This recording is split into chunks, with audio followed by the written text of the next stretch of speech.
Hope you're enjoying it wherever you're watching around Australia. Excuse me, whoever's walking into the studio now. What's Pat? A little bit peckish myself. Those pies you spoke about before, you mentioned them earlier on. Yeah, actually, that's a very good question. Sheet? Not exactly sure, but they tell me they are coming. And they're good, apparently. Then again, so's Christmas. It's been 4 months. Simon Beaumont, yes. Yeah. So he's going to be in the bad books if he doesn't bring these Jaffle pies in that he's been talking about. But they're coming from everywhere, you know, all parts of the studio, just to watch the show here at C7 Sport. And a little bit later on, Rob Walls will be along with Patrick Smith. And halves? Is he actually coming in? Yeah, he might drop in. What, afternoon shift for halves, is it? Yeah, he just floats in and does the star shift. He doesn't do anything outside of prime time. Oh, OK. So it'll be 7:30 onwards. That's fair enough. Speaking of prime time, let's go back to Coorparoo and get the second instalment of Brisbane Lions training last night. And it's Andrew Buse and Andrew Marr, otherwise known as the Rat and Bucket Mouth.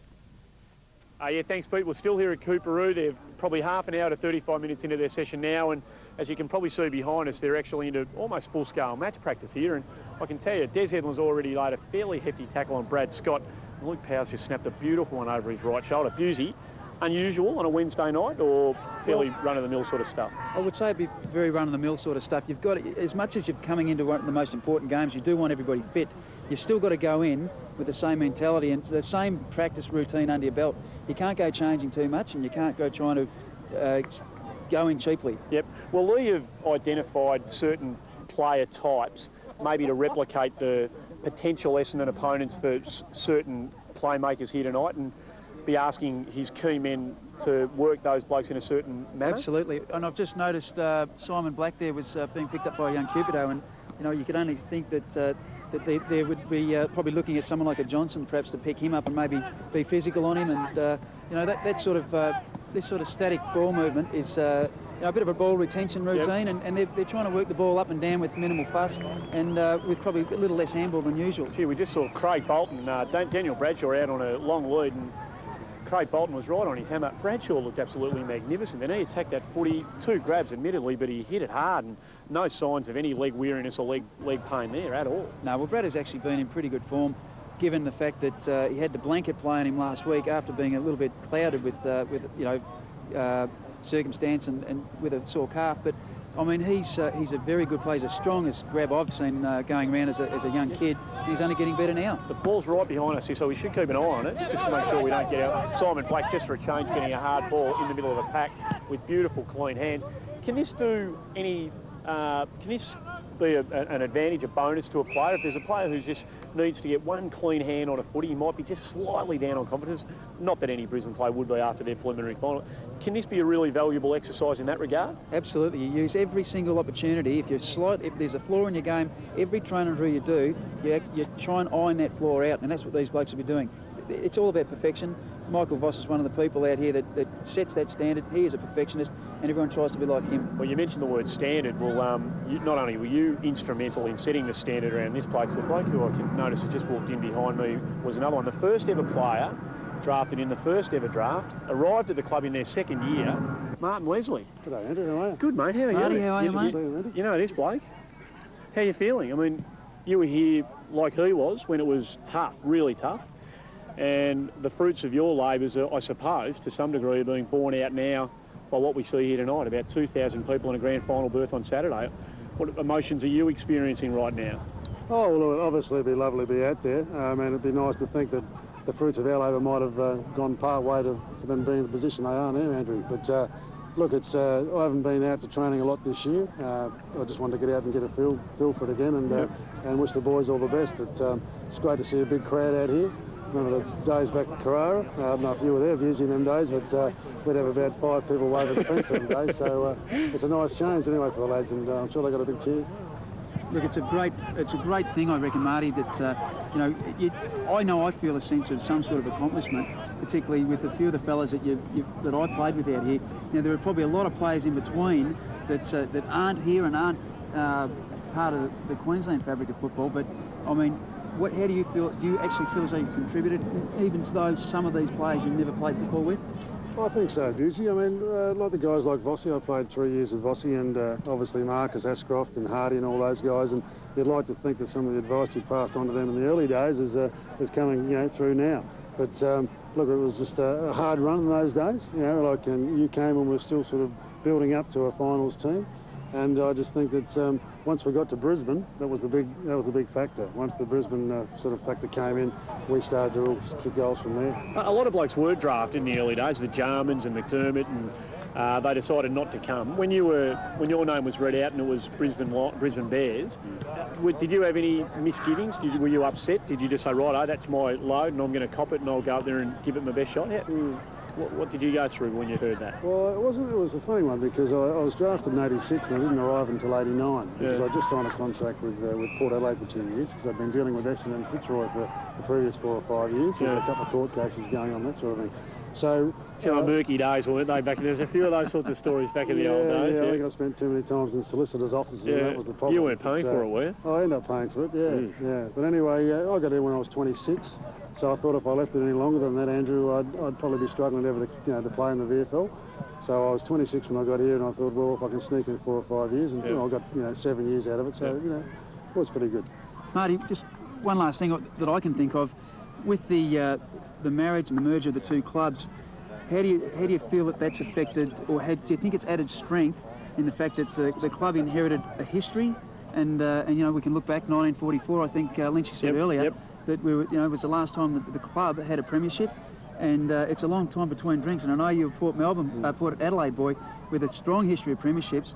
This is something that perhaps could grow for the future. Oh, it makes a hell of a difference, and it's so understated if you've got a fabric of a club that's been around for a long time, whether it be a really successful club or a club with a long history. I mean, when we played in the early days at the Bears, well, we got there and there was nothing to sort of fall back on. There was no history to fall back on. A lot of the people that were sort of staff around the club weren't involved with football before that. They didn't know anything about football much. So it's all that, and just those little tiny things that sort of make a club into something that's really solid. And it's taken a fair while for this club, but obviously not as long as maybe the St Kildas and the Hawthorns when they started back in the 20s. A lot of it's got to do with quality characters like you and the work that you put in. Congratulations on your commitment to the club, and you're going to be watching the game in Sydney, I believe, this weekend.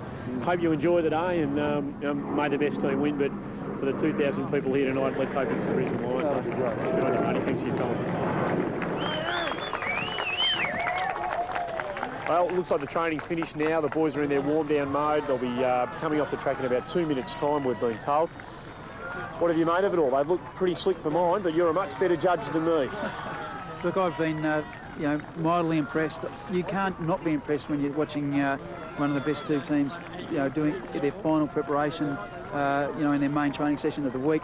And look, the ball was moved around very, very slickly, even given the very, very windy conditions coming from the Gold Coast. Blown up from the Gold Coast. It's actually a really fresh breeze here. It was warm as anything when they started training tonight, but it's actually turned around about 180 degrees. It's actually quite fresh up here now, and the skill level of these blokes is phenomenal. I mean, they finished with about 4 minutes of set shot goal kicking, and they hardly missed one at all. They were phenomenal. Yeah, even the defenders were kicking goals, which is a fairly good indication that all things are pretty well oiled at the moment.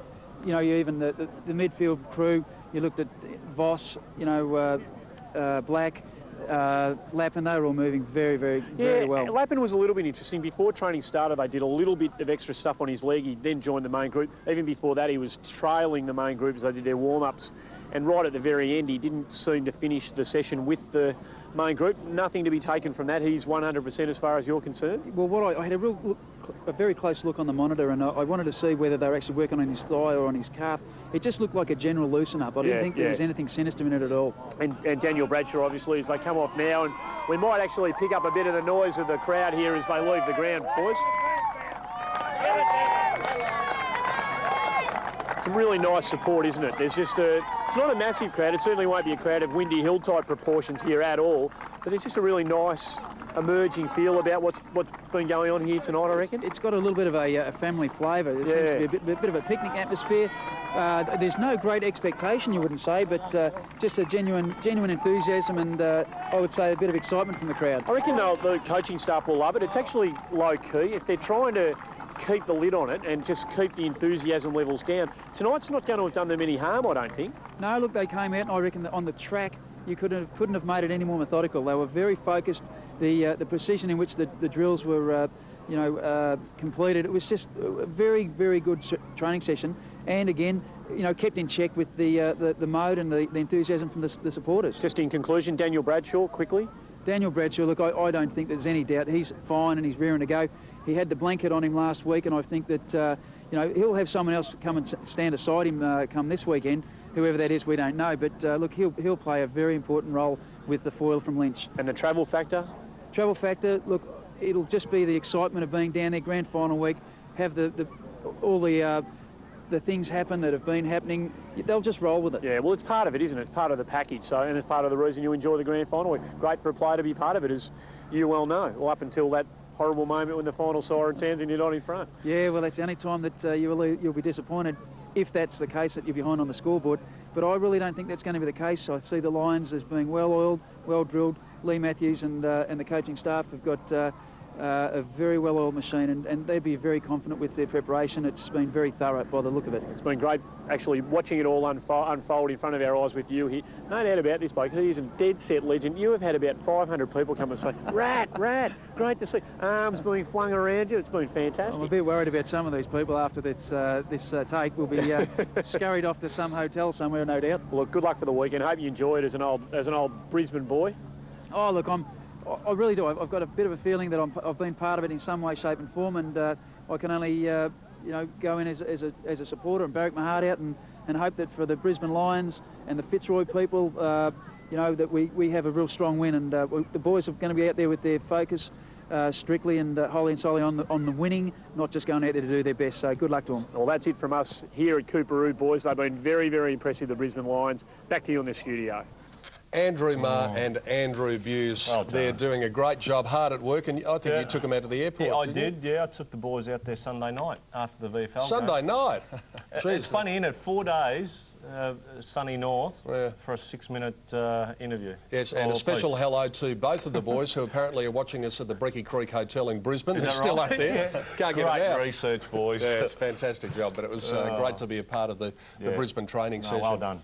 The two coaches, Barry, it's interesting to note that we've got two Brownlow medalists as captains, two great players from other clubs, premiership players from other clubs in charge as far as the coaches are concerned, but the old fox, Kevin Sheedy. Has he got any tricks up his sleeve, do you reckon, or has he used them all over the 21 years? Oh, I think he'll still use a few more tricks for Saturday, no doubt. I mean, we know what he's like, he's very cagey, and he's got a few ideas up his sleeve that some other, or Lee Matthews would know about. And the good thing about these two coaches, they're two of the biggest names in football, they're two of the hardest players ever to play the game, and I think their teams replicate the way they play. Brisbane are a hard team, as are Essendon. I think those two coaches have a great influence on those teams. He was hard on the field, Dakes, wasn't he?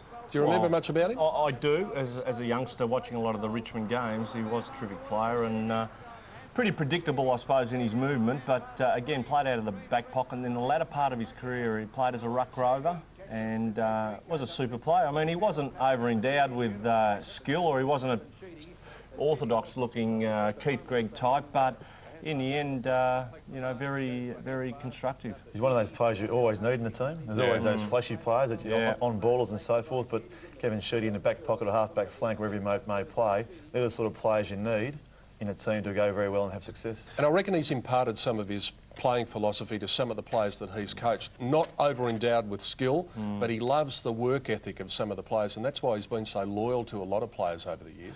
Donald, I think you hit it on the head, the work ethic. I think he was a coach's best friend because, you know, the coach can never have eyes on all his players all the time, and I think he was like second in charge, even as a player, to keep them in line, and more importantly, if players got out of line, he was able to pull them back into line. So he was just terrific, and it doesn't surprise you that he's ended up as coach. And I think one player, Dean Wallace, I suppose, simulates with Kevin Sheedy pretty well. I mean, he's a real strong competitor, and he's probably not the skillfulest bloke around as far as a player goes in Essendon, but a real competitor for their team, and I think Kevin Sheedy loves that sort of player.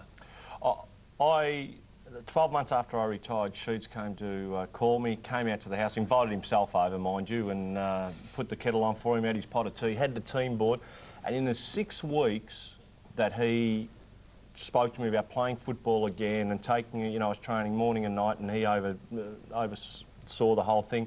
He gave me more confidence as a player than I had ever had before. I mean, I'm not taking nothing away from Lee Matthews, but it was just amazing. It was just, he made you feel 10 foot tall and capable of doing anything. He just made me feel so good about myself.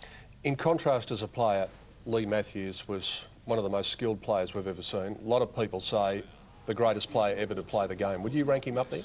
Yeah, look, I would. I certainly, when he was playing at his peak, I was a pretty young guy, and just growing up with football and watching the era that Lee did playing to win, I think 8 best and fairest at Hawthorn, yep, and so many premierships, and he was very, very skillful, one of the best of all time, but also, as I said before, really tough, a real tough player, and I just think he had the whole package deal as far as a player went, and to have 8 best and fairest and his all accolades of his career in premierships and so forth, you can't argue with that. I remember that it was said after he won the premiership coaching Collingwood in 1990 that he'd earned his place in heaven. Well, he might reserve a second place in heaven. A little bit of history on the weekend if he's to take Brisbane to a flag. You know, it seems a long time from the days of the Bad News Bears, doesn't it?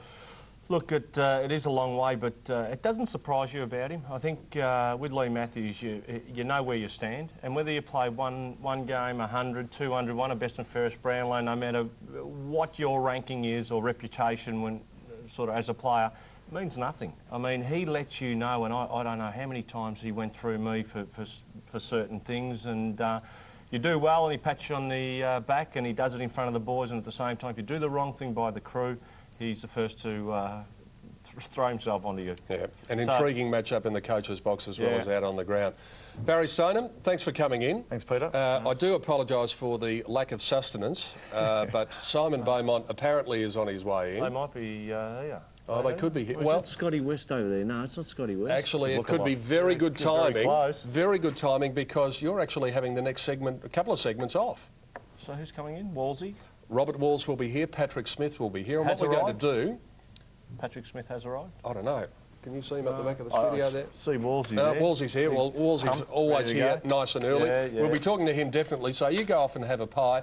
And what we're going to do is we're going to look back at the teams that aren't in the grand final, the teams in the 8 and the teams outside of the 8, and see what we thought of the year.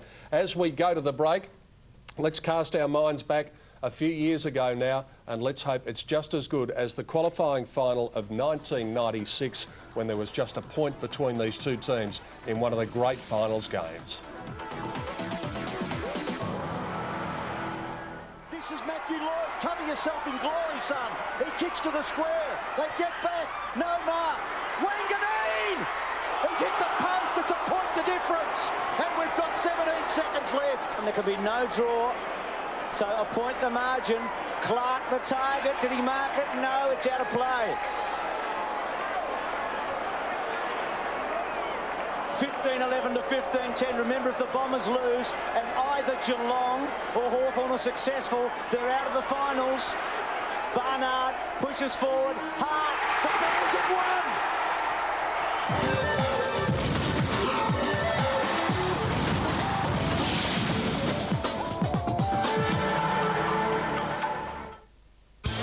Grand Final Fever on C7 Sport. Champagne football. 16 hours of action, back to back. Featuring some of the greatest clashes of all time. A fitting lead-up to our live coverage of the 2001 Grand Final. The stars, those unforgettable moments. AFL Grand Final Fever, Friday afternoon from 3 on C7 Sport. He's a powerful gangster in need of a little therapy. I'm a dead man. Can an insecure psychiatrist possibly help him? You got a gift. No, I don't. Yes, you do. I will. Yes, you do. But this isn't your average client. Feel better? Maybe they'll accept him into the family. You turn me into a fag, I'm gonna kill you, you understand? But now he's on call 24 hours a day. This is an emergency. Don't believe this. Want me to make a scene? Bigger than this? Oh, yeah. There's a limit to what a psychiatrist can handle. That is it. Over. I'm no longer your doctor. And the FBI would also like a word with him. You ratted me out and betrayed me. Let me help you. What else but become a real member of the family? What's the matter with you? Sit down. You want a fresh one? Analyze this, now showing on Movie One. Yeah, one of the good things we do at ADFA is all leadership training. We had an exercise where we had to go and rescue a down pilot. I was leading, so I was given a brief, given some coordinates, etc., and told go find him and bring him back to the medical team. within the group, it was a really great feeling. I mean, you really feel like you've done something, and it really did give everyone a buzz. For me personally, I mean, I know when I leave Ad for now, that given any situation, that I'll be able to get out there and take charge and get the job done.